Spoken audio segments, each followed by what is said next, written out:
श्रीमंत सिंधिया के बारे में जुबान खोलने से पहले अपने काले अतीत और जन विरोधी सोच को याद करें। जीतू और दामोदर जैसे मौका परस्त जनता की अदालत में इन्हें करेंगे बेनकाब। भाजपा प्रदेश कार्य समिति के सदस्य अशोक चौधरी लाहार एवं वरिष्ठ भाजपा नेता श्याम सिंह चौहान ने प्रेस कॉन्फ्रेंस में दी चेतावनी।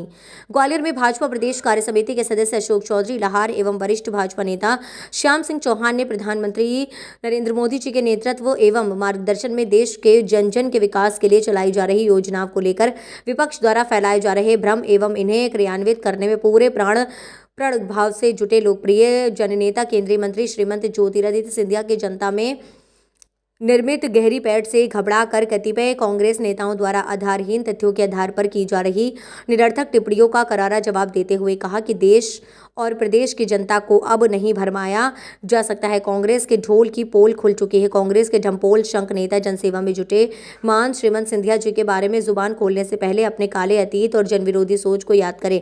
जनता की अदालत में ठुकराए जा चुके कांग्रेस के प्रदेश अध्यक्ष जीतू पटवारी और दामोदर यादव जैसे जनाधारहीन नेताओं को श्रीमंत सिंधिया जैसे लोकप्रिय नेता के बारे में टीका टिप्पणी करने का कोई अधिकार नहीं है। भाजपा प्रदेश कार्य समिति के सदस्य अशोक चौधरी लाहार एवं वरिष्ठ भाजपा नेता श्याम सिंह चौहान ने आज यहां पत्रकार वार्ता में कहा कि कांग्रेस के पास अब कोई विचारधारा नहीं रह गई है। कांग्रेस के पास अब सिर्फ एक विचारधारा रह गई है जो देशद्रोही की है। ऐसी विचारधारा है जो देश के खिलाफ काम करती है। उन्होंने कहा कि जीतू पटवारी विधानसभा चुनाव के पहले अपनी पार्टी की कथित बंपर जीत का राग अलापते थे, लेकिन पटवारी और उनकी पार्टी के स्वयंभू मठाधीश खुद तो चुनाव हार ही गए। जनता ने कांग्रेस को भी बर्फ में लगा दिया। अब ऐसे जनाधार विहीन नेता लोकसभा चुनाव करीब आते हैं फिर से झूठ बोली है। अब ऐसे जनाधार विहीन नेता लोकसभा चुनाव करीब आते ही फिर से झूठी लुभावनी घोषणाओं और आरोप प्रत्यारोप की दुकानें सजा कर बैठ गए हैं।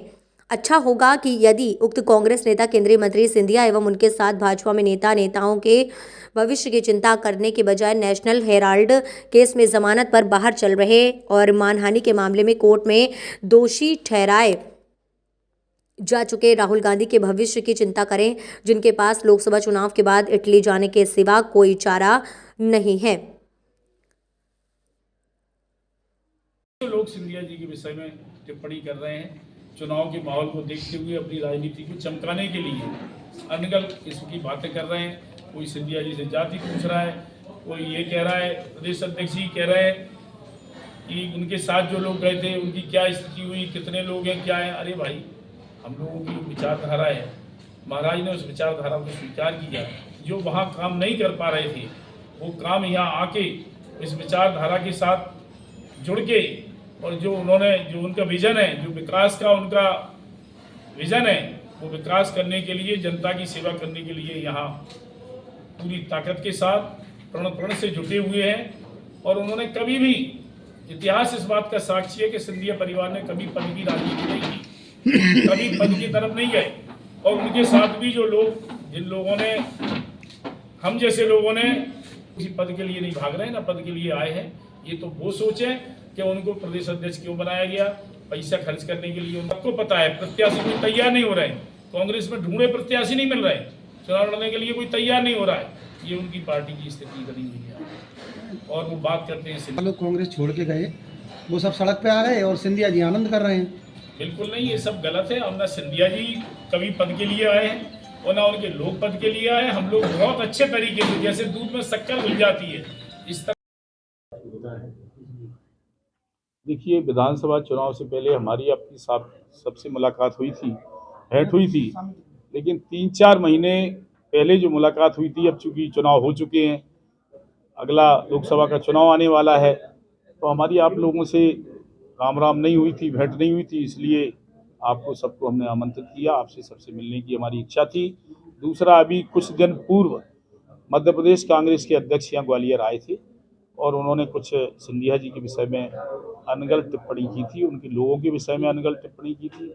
उन्होंने कहा था कि सिंधिया जी के साथ इतने लोग आए और अब इतने रह गए, इतनों को पद नहीं रहा। तो मैं ये बताना चाहता हूँ उनको कि सिंधिया जी और सिंधिया जी के साथ जो लोग आए वो कभी किसी पद के लिए नहीं आए, पद के लालच में नहीं आए।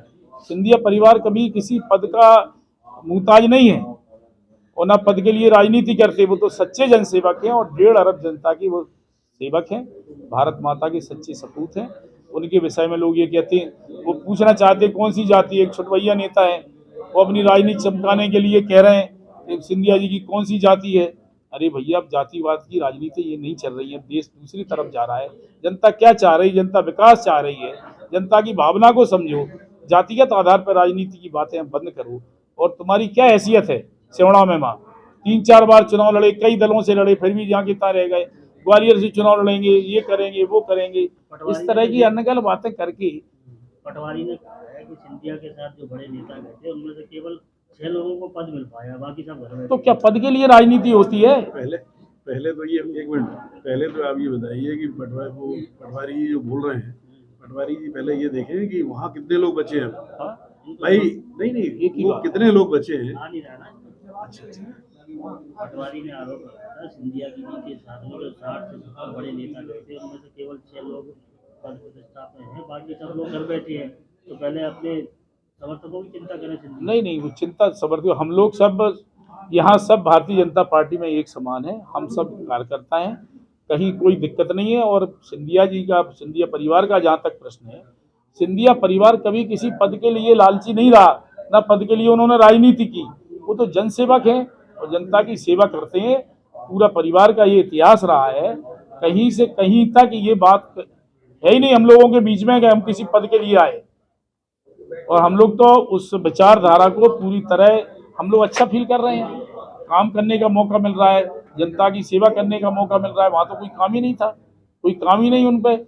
डपोल संघ के नेता हुए, वो तो वहाँ के सब खोखले नेता बैठे हैं, वहाँ कुछ काम ही नहीं उनके पास। तो पद के लिए थोड़ी भग रहा है कोई, ना पद की आवश्यकता है हम लोगों को।